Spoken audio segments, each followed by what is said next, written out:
समुद्र के किनारे एक आश्रम में एक महात्मा रहते थे। वे अपने संन्यास में इतना मग्न थे कि अपना पूरा जीवन अध्यात्म और विज्ञान के नाम लिख दिया था। संध्या के समय गांव के ही कुछ युवक भगवान बुद्ध के उपदेशों को सुनने के लिए पहुंच जाते थे। एक दिन संध्या उपदेश में एक युवक ने महात्मा से एक सवाल किया, गुरुदेव, यह मन बड़ा विचित्र है। मैं बार बार अपने आप से बोलता हूँ कि मैं गलतियाँ नहीं करूँगा, लेकिन मैं बार बार वही गलती दोहराता रहता हूँ। भूतकाल में जो हमसे गलतियाँ हुई हैं, मैं सोचता हूँ कि उसे ना दोहराऊँ। मैं अपने द्वारा की गई गलतियों को भूलना चाहता हूँ, लेकिन वही गलतियाँ हमारे मन में बार बार पीड़ा पहुँचाती रहती हैं। आप कहते हैं ध्यान सभी बीमारियों का इलाज है, सब कुछ भुला देता है, और मैं ध्यान प्रतिदिन करता हूँ, लेकिन मुझे आज तक उस ध्यान से कोई फायदा नहीं हुआ। आखिर क्यों? मैं क्या करूं? गुरुवर, कृपया करके हमारा मार्गदर्शन कीजिए। महात्मा उस व्यक्ति की समस्या का हल करते हुए उन्होंने बताया, ध्यान शुरू में बहुत कठिन होता है, क्योंकि शुरू में व्यक्ति के मन में ध्यान करने की आदत नहीं होती।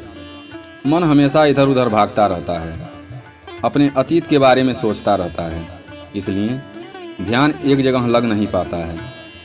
महात्मा ने बताया कि तुम्हें ब्रह्म मुहूर्त में उठना होगा और ब्रह्म मुहूर्त में ध्यान लगाने की आदत डालनी होगी, क्योंकि ब्रह्म मुहूर्त का सृजन का समय होता है।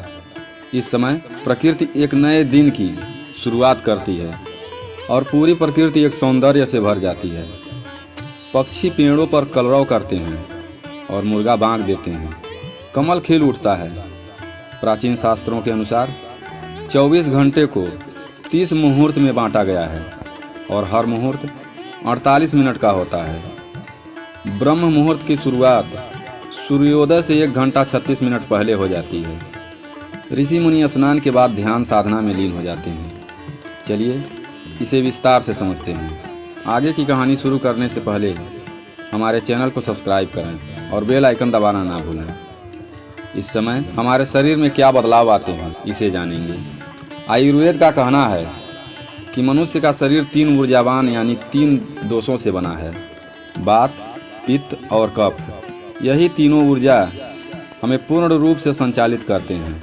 इन दोषों का संतुलन हमारे शरीर में बिगड़ने लगता है तो हम तरह तरह की बीमारियों से ग्रस्त हो जाते हैं। और तीनों में से मुख्य ऊर्जा होती है वात।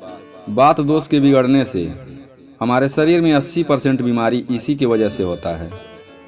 पित्त के संतुलन बिगड़ने से 40% और कफ के संतुलन बिगड़ने से 20% बीमारियां पैदा होती हैं। इस प्रकार इन तीनों दोषों में से वात सबसे महत्वपूर्ण है, और वात हमारे शरीर में रात्रि 2 बजे से सुबह 6 बजे के बीच में सक्रिय रहता है। यानी कि ब्रह्म मुहूर्त में उठने वाले लोगों का वात हमेशा संतुलन में रहता है। इसी वजह से उनका पेट हमेशा साफ रहता है, उनको कोई बीमारियां नहीं होती हैं और वह हमेशा ऊर्जा से भरे होते हैं।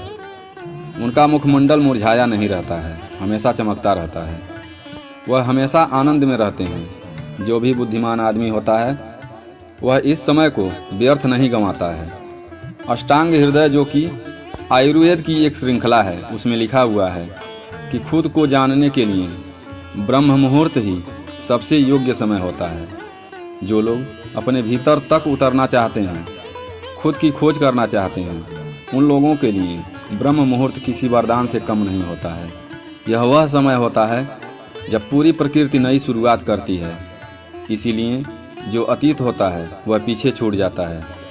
दिन में और किसी समय ध्यान करने से आपको आपके विचार परेशान कर सकते हैं और आप ध्यान लगाने में असमर्थ हो जाते हैं।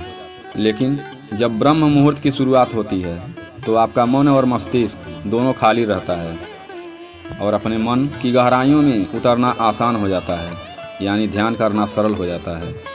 महात्मा की कही हुई यह बात उस व्यक्ति के समझ में आ गई। कहानी लास्ट तक सुनने के लिए धन्यवाद।